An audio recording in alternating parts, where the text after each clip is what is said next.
DreamWorks Animation is known for producing such high quality that I think I would have done it no matter what they said it was about. And then when they said there was a musical element, I was so excited because, you know, I grew up with The Little Mermaid and The Lion King and all kinds of like musical films, and I love the musical sequences in Shrek, and I think music adds so much to animation. It just feels like they belong together.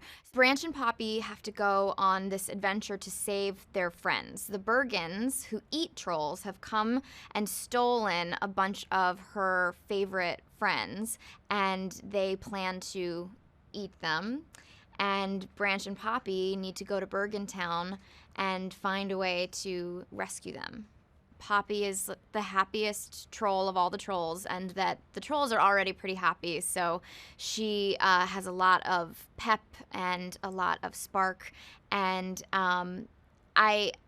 during that pitch meeting, I asked if it was okay that I am not really as relentlessly happy as Poppy is, and I hoped that adding some layers to her and some mischief to her was okay. And I think that the directors really embraced that and added a lot to her. So even though she is the happiest troll in all the land, you know, she's tough and she's sassy and she is loyal, and she has all these wonderful qualities.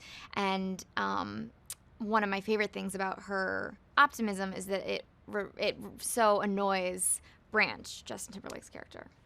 Poppy, even though she is, you know, tiny and pink and has pink hair and wants to throw parties, she's a leader, and she wants to be a good leader. Her father has been the king of the trolls for her whole life, and she takes the responsibility very seriously that one day that'll be her job.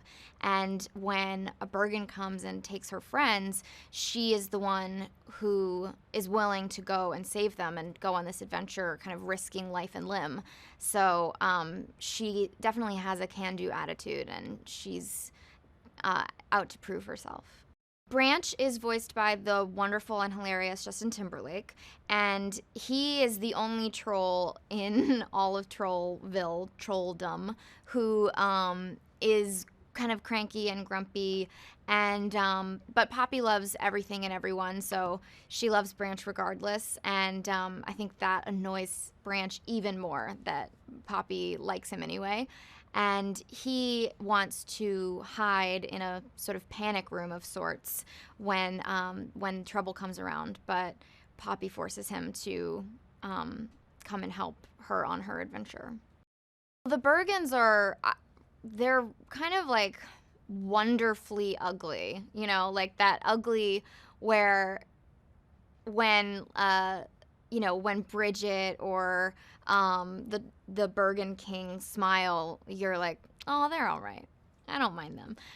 But they think that the only way to be happy is to eat trolls and to get happiness from somewhere else. They don't think that they have it inside of them to ever be happy, and that's so sad. And so even though Poppy and Branch go to Bergen Town to rescue their friends, Poppy decides she has to go back and try to teach the Bergens that they can be happy at any time.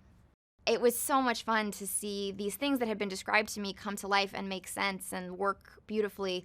One of my favorite examples is when one of the heads of animation was describing, and the heads of special effects was describing the fire and how even the fire was going to be made of hair. And I was like, I don't get that at all. And then I saw it and I was like, of course the fire is made of hair. So they're just like, the dedication and the passion and the creativity here is so completely overwhelming and inspiring. My ultimate goal is always entertainment, and I also feel like I'm such a small part of this film. You know, it's so wonderful to get to voice these characters, but I give so much credit to the animators, because every time I see the footage, it puts such a huge smile on my face, and I don't get that watching my own movies ever. So, like, getting to watch these little creatures just makes me so happy, and I hope that people find it entertaining and they want to watch it over and over again.